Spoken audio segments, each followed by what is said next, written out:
Hello అండి అందరికీ నేను పూజితానండి. Welcome back to my channel.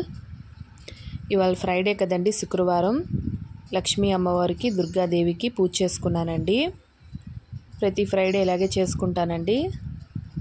Morning తులసి అమ్మవారికి కూడా పూజ చేసుకున్నానండి. 5:30 కల్లా నా పూజ అంతా కంప్లీట్ అయిపోయిందండి. మార్నింగ్ దీపం పెడితే ఆ గాలిలో దీపం కూడా ఆగట్లేదండి. దానికి మనం క్యాప్ వేసి పెట్టినా కూడా ఆగట్లేదండి. ఇదిగోండి, ఇలాగా తులసి అమ్మవారికి ఇలా పూజ చేసుకున్నానండి. పసుపు కుంకుమ బొట్లు అవి పెట్టుకొని అలంకరించుకొని చక్కగా ముగ్గు వేసుకొని ఇలా పూజ అయితే చేసుకున్నానండి తులసి అమ్మవారికి. మనం ఎప్పుడు పూజ చేసినా ముందు ఇంట్లో తులసి అమ్మవారికి ఫస్ట్ పూజ చేసుకోవాలండి, ఆ తర్వాత దేవుడికి. ఇదిగోండి, ఇక్కడి నుంచి ఎంట్రన్స్, గుమ్మం ఎంట్రన్స్లో ద్వారలక్ష్మి పూజ చేసుకుంటానండి ప్రతి ఫ్రైడే. ఇలాగ పసుపు కుంకుమ బుట్లతో అలంకరించుకొని గుమ్మానికి పువ్వులు కూడా పెట్టుకొని ఇలాగ రెండు వైపులు దీపం పెట్టుకుంటానండి.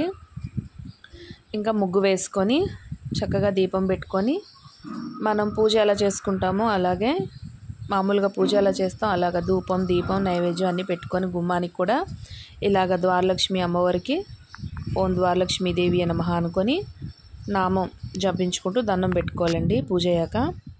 ఇది నెక్స్ట్ వచ్చేసి ఇంకా దుర్గాదేవికి లక్ష్మీ అమ్మవారికి అభిషేకం చేసుకున్నానండి. మార్నింగ్ అభిషేకం చేసిన క్లిప్ ఎక్కడో మిస్ అయిందండి. ఇంకా ఇలాగా అమ్మవారికి చేశాక నేను తీసిన అభిషేకం క్లిప్ అండి ఇది. ఇదిగోండి, అమ్మవార్లు ఇద్దరికి ఇలాగా నేను చక్కగా అభిషేకం చేసుకున్నానండి. ఇంకా ఇదిగోండి, పూలు, పసుపు వాటర్, కుంకుమ వాటర్, మన దగ్గర ఏవి ఉంటే అవి, పాలు, పెరుగు, తేనె, నెయ్యి ఇవన్నీ కలిపి అభిషేకం చేసుకున్నానండి.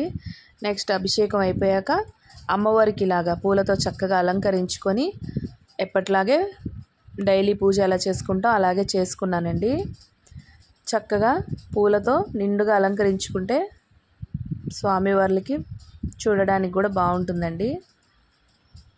ఇలాగ ఫొటోస్ అన్నిటికి బాగా పువ్వులన్నీ పెట్టుకొని ఇలాగ నిండుగా అలంకరించుకున్నానండి. ఇంకా దీపం కూడా మనం వెలిగించాక దీపానికి కూడా మంత్రం జపించుకొని ఇలాగా దీపానికి కూడా పసుపు కుంకుమ బొట్లు పెట్టుకొని పూలు పెట్టి అక్షింతలు వేసి దీపలక్ష్మి నమః అనుకొని దీపానికి కూడా మనం పూజ చేసుకోవాలండి. ఫస్ట్ నేను మొన్న లాస్ట్ వీడియోలో కూడా చూపించానండి. దీపం కూడా చిన్న మంత్రం చెప్పుకొని పూజ చేసుకోవాలండి. తర్వాత అమ్మవార్లు ఇద్దరికి ఇలాగా అష్టోత్తరం చదువుకుంటూ కుంకుమతో పూజ చేసుకున్నానండి.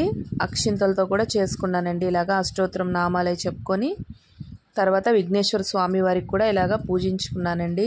పూలతో చక్కగా అలంకరించుకొని ధూప దీప నైవేద్యాలు పెట్టుకొని ఇలాగా ఈ వారం కంప్లీట్ చేసుకున్నాను పూజ అండి.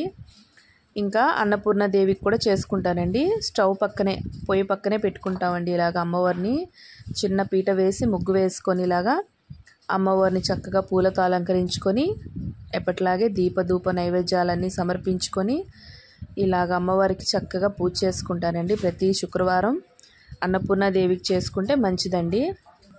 పక్కనే మనకి స్టవ్ కూడా ఉంటుందండి స్టవ్ ఉంటుంది కదండి. స్టవ్ కూడా ఇలాగే పొయ్యి పూజ అంటారండి. పొయ్యి పూజ ఇలా చేసుకుంటే మంచిదండి.